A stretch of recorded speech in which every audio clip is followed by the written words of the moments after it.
حاليا المتميز في مدينة بدر، أقرب الأحياء للعاصمة الإدارية الجديدة. الدنيا بسم الله ما شاء الله كل يوم بتتحرك هنا، وفي حركة كبيرة جدا سواء البيع والشراء. على ايدينا اليمين دي المنطقة الستة، وعلى ايدينا الشمال دي المنطقة الخامسة. وده كده مول مصر، الناس اللي متابعة معانا من زمان. أول مول ده يشتغل في الحي كله، بس مش آخر مول يعني ده يعتبر أول مول. لكن الفترة اللي جاية في كمية مولات كبيرة جدا هتنطرح في الحي، سواء في منطقة الخدمات اللي في نص الحي أو في منطقة الخدمات اللي على طريق السويس. قدامنا ده الشارع الفاصل بين المنطقة الخامسة على ايدينا الشمال والمنطقة الستة اللي على ايدينا اليمين.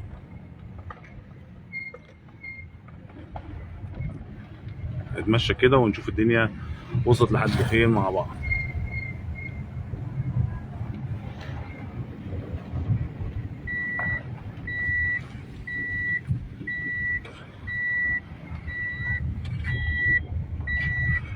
قدام مننا على طول منطقة 14 ظهر المول، على ايدينا اليمين المنطقة الستة، على ايدينا الشمال المنطقة الخامسة، وفي وشنا على طول منطقة 14. دي كده احنا قريبين خالص من مول مصر.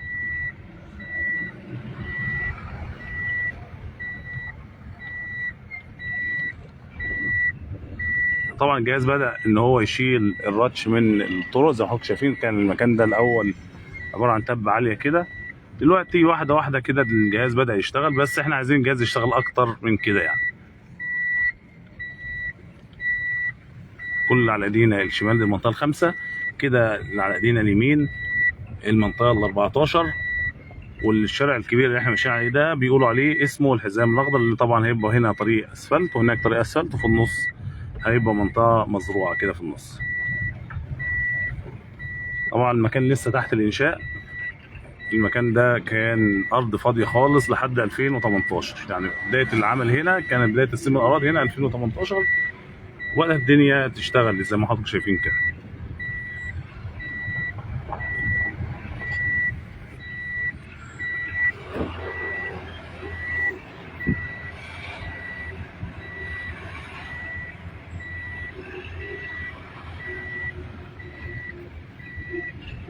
الشارع اللي قصادنا ده على طول من هنا كده قصاد مننا الارض بتاعه الجامعه المصريه الايطاليه، هتكون في وش الشارع ده كده على طول. الحي زي ما حضراتكم عارفين متقسم 16 منطقه، كل منطقه لها ميزه مختلفه عن الثانيه. في ناس كده بتسال ايه المناطق المهمه او اهم المناطق في الحي او افضل المناطق في الحي. الحي كله بسم الله ما شاء الله كله مناطق مميزه بصراحه، يعني كل منطقه لها ميزه مختلفه عن الثانيه. يعني زي ما انتم حضراتكم المنطقه الخامسه هنا جنب المول، وقصاد منها الجامعه المصريه الايطاليه. المنطقه الرابعه فيها كومباوند الشرطه اللي قدام حضراتكم ده كده، وقصاد منها الحديقه المركزيه اللي هتتعمل قصاد المنطقه الرابعه والثالثه. ده كده الشارع الفاصل بين المنطقه 14 والمنطقه 13. ده كده منطقه 14 دي منطقه 13.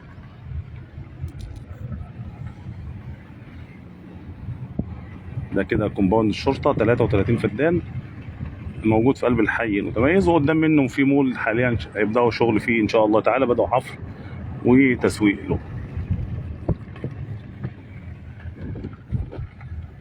كده الشارع الفاصل بين منطقه الخدمات دي فاصله بين المنطقه 13 والمنطقه العاشره اللي في وشنا.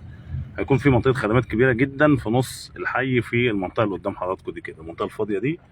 وبدات في بعض الشركات انها تطرح مولات للبيع ومحلات للبيع في الخدمات اللي هتكون في نص الحي هنا كده. المنطقه دي كلها كده تكون منطقه خدمات. المنطقه اللي في وشنا دي منطقه خدمات كبيره جدا في نص الحي بين المنطقه 13 والمنطقه العاشره. برضو المنطقه دي كانت عباره عن تبه عاليه خالص، الجهاز برضو على قد ما يقدروا كده الناس صلحوا فيه.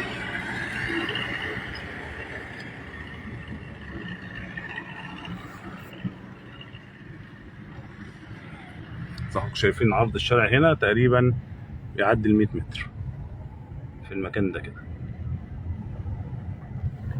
دي كده المنطقة العاشرة قدام حضراتكم، وجنبها المنطقة 13، وقصادنا دي المنطقة الرابعة.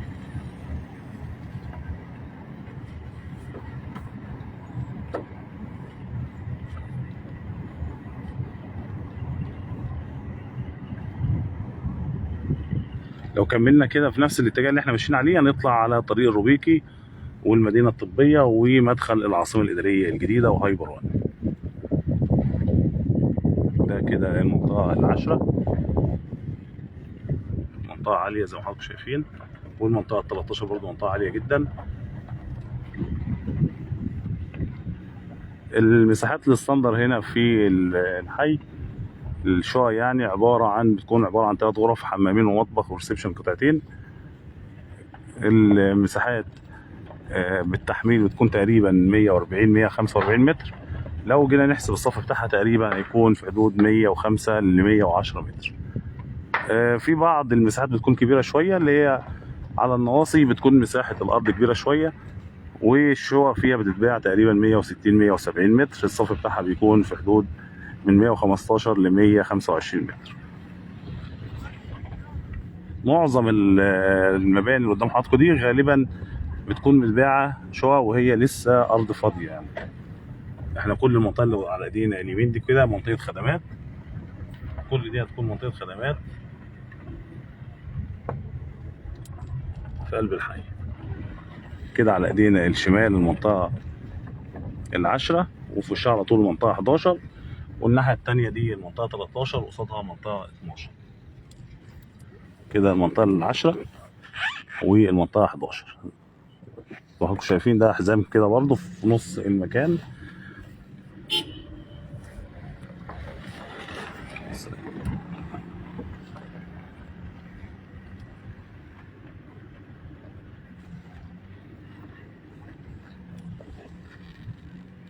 دي برضه منطقة خدمات. هنا هيكون في مول تجاري هنا على مساحة 5000 متر، وفي ظهره برضه مول تجاري بدأوا ان هم يعملوا العلامات بتاعة الاعلانات. والمسجد ده يكون مسجد هناك كده. ده بداية المول. اول مول هيكون هنا هيتم انشاؤه هنا حاليا على مساحة 5000 متر.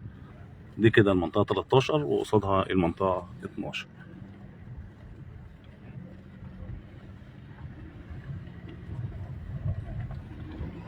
كل دي منطقة خدمات.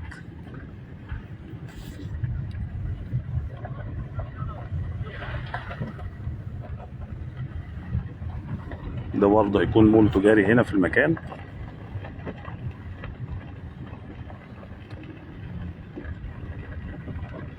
وهنا اول مسجد بيتبني في الحي قدام حضراتكم ده كده.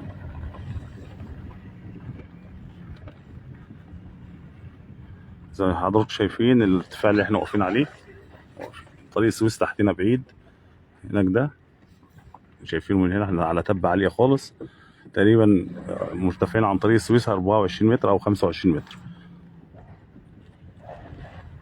اللي في وشنا دي منطقة العين.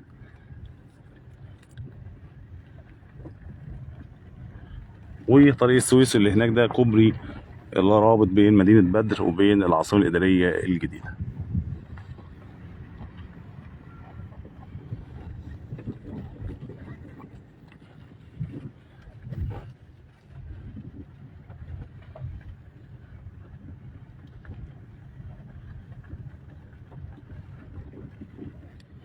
كل دي منطقة خدمات اللي احنا جينا من عليها، منطقة خدمات بتكون في وسط الحي المتميز.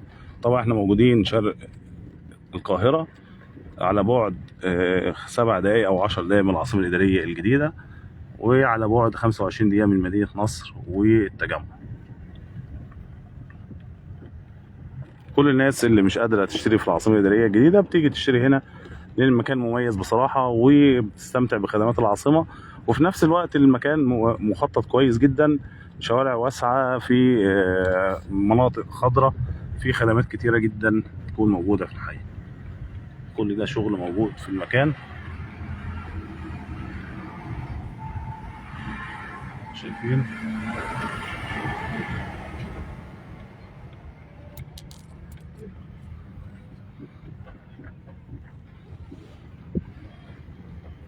دي منطقة 11 وعلى ايدينا اليمين منطقة العين.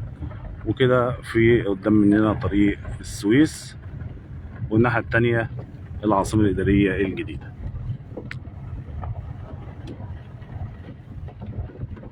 ده برضو مول تجاري هنا قدام المنطقة الثامنة مباشرة. وكل المنطقة اللي قدام حضراتكم تحت دي تكون منطقة خدمات في بأكتر من شركة برضو بدأت تعلن عن مولات خاصة بيها هنا.